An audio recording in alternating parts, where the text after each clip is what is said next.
जय मसीह की। मैं परमेश्वर का धन्यवाद करता हूँ कि परमेश्वर के अनुग्रह से फिर से हमें एक नया दिन देखने को मिला है। आज मैं आपके सामने एक वचन रखना चाहता हूँ। योएल की किताब उसका 2 अध्याय 28 और 29 वचन इस प्रकार से कहता है, उन बातों के बाद मैं सब प्राणियों पर अपना आत्मा उंडेलूंगा। तुम्हारे बेटे बेटियां भविष्यवाणी करेंगे और तुम्हारे पुरनिये स्वप्न देखेंगे और तुम्हारे जवान दर्शन देखेंगे।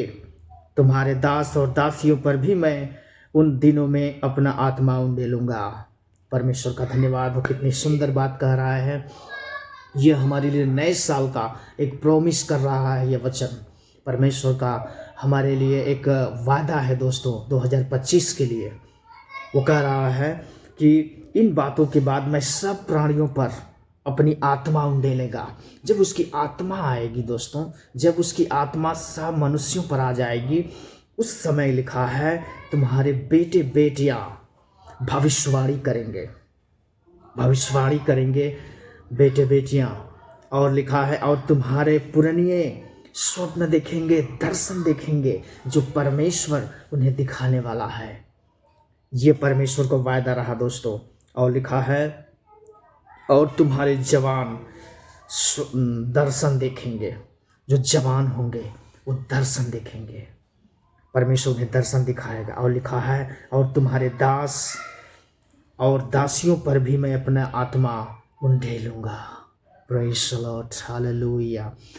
परमेश्वर 2025 में दोस्तों हर एक इंसान के लिए एक प्लान लेकर आया है जो उस पर विश्वास करते हैं। परमेश्वर उन व्यक्तियों के लिए ये वादा कर रहा है जो उस पर भरोसा करते हैं। वो कह रहा है कि अंत के समय में मैं अपने आत्मा उंडेलूंगा सब प्राणियों पर। हर एक प्राणियों पर अपनी आत्मा को उंडेलेगा दोस्तों। हर एक जवान, हर एक बूढ़े, हर एक लोग उस समय स्वप्न देखेंगे, भविष्यवाणियां करेंगे, दर्शन देखेंगे। ये परमेश्वर का वादा है दोस्तों। 2025 आप सभी के लिए एक आशीष का कारण होने जा रहा है। परमेश्वर की बहुत बड़ी बेदारी के साथ परमेश्वर इस दुनिया में जो है कि बेदारी लाने वाला है, क्योंकि परमेश्वर का ये समय बहुत निकट आ पहुंचा है दोस्तों। क्योंकि परमेश्वर आज भी अपने लोगों का इंतजार कर रहा है। वो वेट कर रहा है कि मेरा बेटा, मेरा बेटी, मेरे लोग कब मेरे पास आओगे, तुम कब मेरे पास मुड़ करके आओगे। इसलिए परमेश्वर आज भी इंतजार कर रहा है दोस्तों। इसलिए उससे आने में देरी हो रही है, नहीं तो कब का आ गया होता परमेश्वर। लेकिन नहीं, वो हमसे बेहद प्रेम करता है, बहुत हमें चाहता है। इसलिए तो कह रहा है कि इन बातों के बाद मैं सब प्राणियों पर अपनी आत्मा उंडेल दूंगा और तुम्हारे बेटे बेटियां सब लोग क्या करेंगे, भविष्यवाणियां करेंगे, भविष्य की बातें बताने लगेंगे। तुम्हारे लोग नबूवत करेंगे, भविष्यवाणियां करेंगे। और पुरानी लोग जो हैं सब स्वप्न देखेंगे, दर्शन देखेंगे।